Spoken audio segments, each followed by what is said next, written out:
Yo, guys, hello, and welcome back to Losing Brain Cells. As you may have guessed, we're in for some stupid story. Let's not waste time, and as always, hold on tight to your brain cells. Let's go. Classmate drank acid. One day in my high school science class, my teacher was demonstrating how food is broken down in the stomach. It was fairly basic.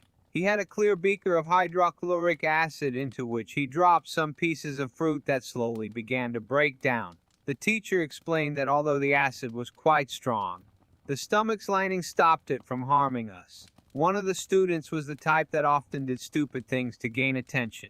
He picked up a beaker of acid and asked, "So this won't hurt me if it is in my stomach?"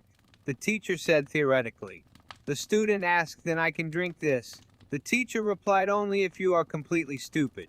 Apparent he was, as he then proceeded to take a large swig of hydrochloric acid straight from the beaker. Everything happened so fast no one had a chance to stop it. His body instantly rejected it, but the damage was done. He continued vomiting and began screaming like a wounded animal. Blood, bile, and vomit went everywhere. Luckily, the school was close to both the ambulance station and the hospital. He was in the emergency department within 10 minutes of ingesting the acid, but his injuries were quite extensive. He was laid up in hospital for 6 weeks, with a tube in his throat, and required numerous surgeries to reconstruct his esophagus. He successfully sued the education department for a substantial payout, as the teacher had failed in his duty of care to stop the student from drinking the acid. I guess that lawyers and stupid people always seem to win in the end. I don't even know who's more stupid in this situation, but you can make the argument that the student should have known better. But I'm glad he got through it at least. Move on to some dumber shit. Watched a man get into a fist fight with a door because it was push not pull.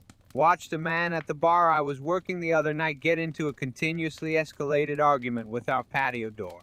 It started with him trying to go through while holding to drinks. From there he said "F you door," then set the drinks down, pulled on the door that didn't budge. Getting even more upset, he proceeded to pull on it harder, while getting louder and louder with his angry threats towards the door itself.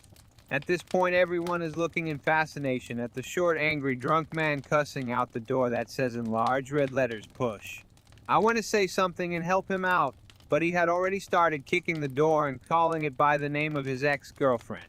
Something I found out after the fact as he sat outside screaming her name in the parking lot like he was out of The Godfather.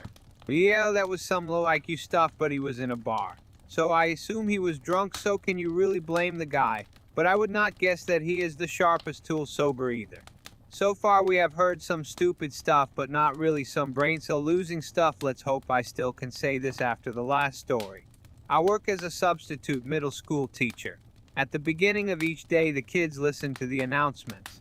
One time they announced that one of the students who had been battling cancer passed away the night before.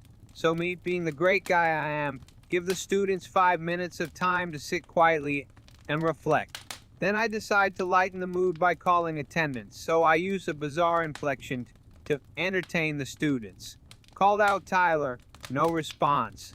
Call it out again, no response. Finally, one student piped up and said that was the kid that died the day before. This was after I called his name out several times with different tones of voice to be comical, while all the students saw was me bashing the dead kid. Fuck. Bro, that is an honest mistake, but wrong time, dude, really, you stupid twat.